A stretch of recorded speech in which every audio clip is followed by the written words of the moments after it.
What's up sa inyo mga boss? So today ay mag-i-install tayo ng braking system kay Legendary Street Bike. So check natin mga boss. Tara! So bali ayan mga boss, ito pala yung i-install natin na braking system kay Legendary Street Bike. And hindi pa to kumpleto. I mean, meron tayong papalitan dito.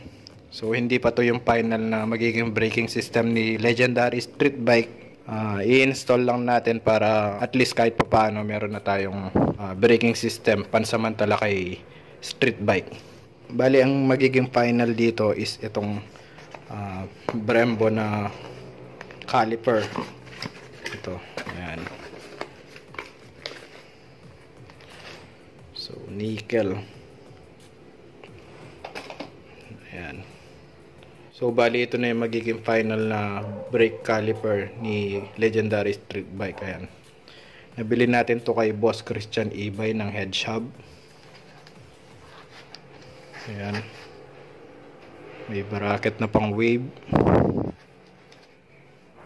Ayan. So bali ayan yung detail ng nickel. Copy syempre.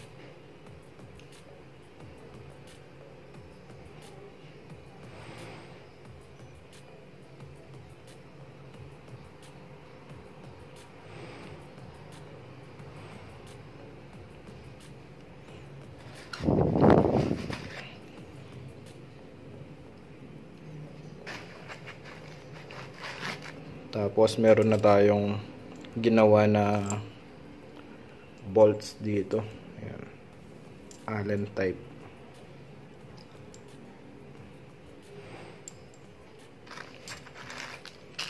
Kasama niyang banjo, tsaka yung spacer, copper washer.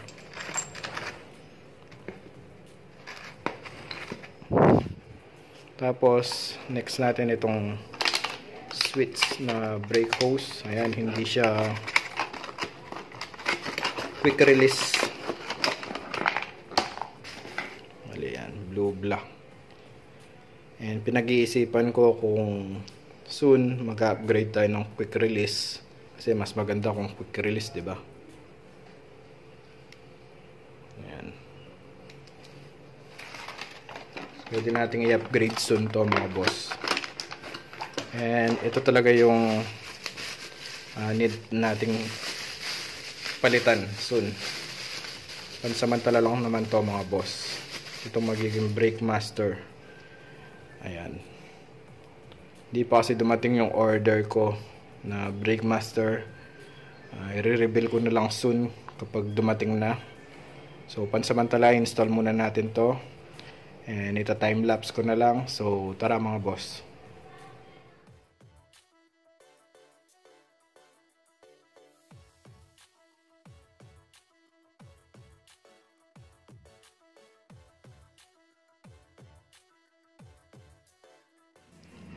Bali ayan mga boss, i-install naman natin yung nickel na caliper natin.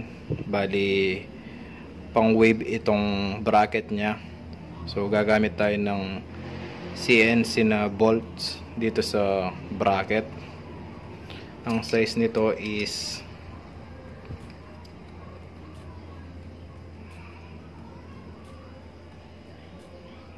ayan, 25 yung haba, tapos 8 by 25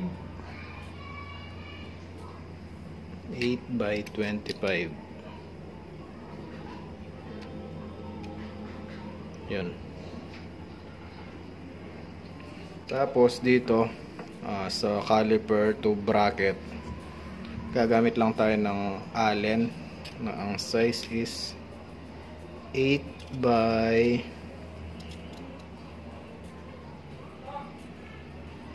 45. So ngayon install na natin.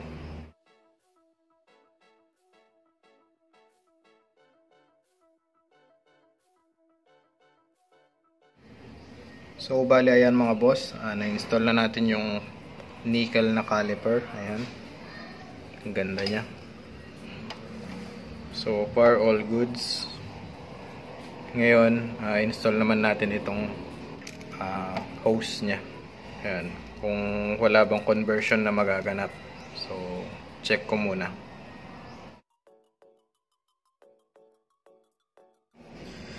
Bali ayan mga boss, so kailangan natin ng adapter or yung eye bolts.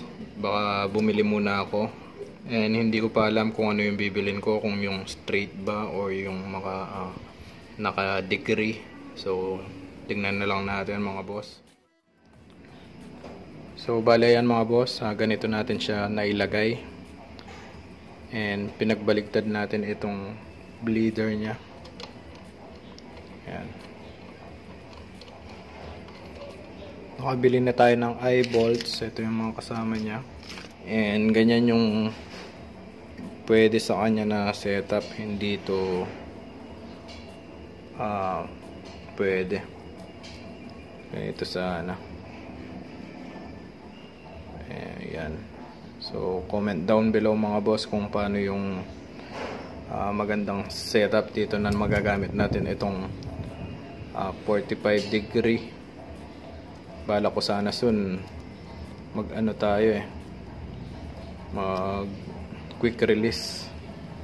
So ayun, ganyan na muna siguro pansamantala.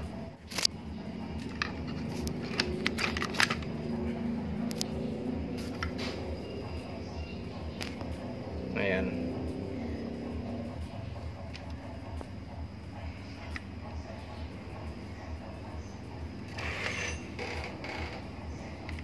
So ayan mga boss, bali hindi ko na ipapakita kung paano mag-bleed nito kasi meron naman tayong tutorial nun.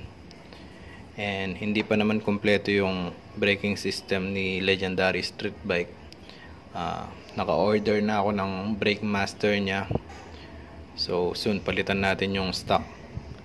So hanggang dito na lang yung vlog natin about sa pag-install ng nickel caliper kay Legendary Street Bike. And abangan nyo tong build natin na to na street bike motor show preparation. So ayun lang, like, comment, share and subscribe mga boss. Always ride safe.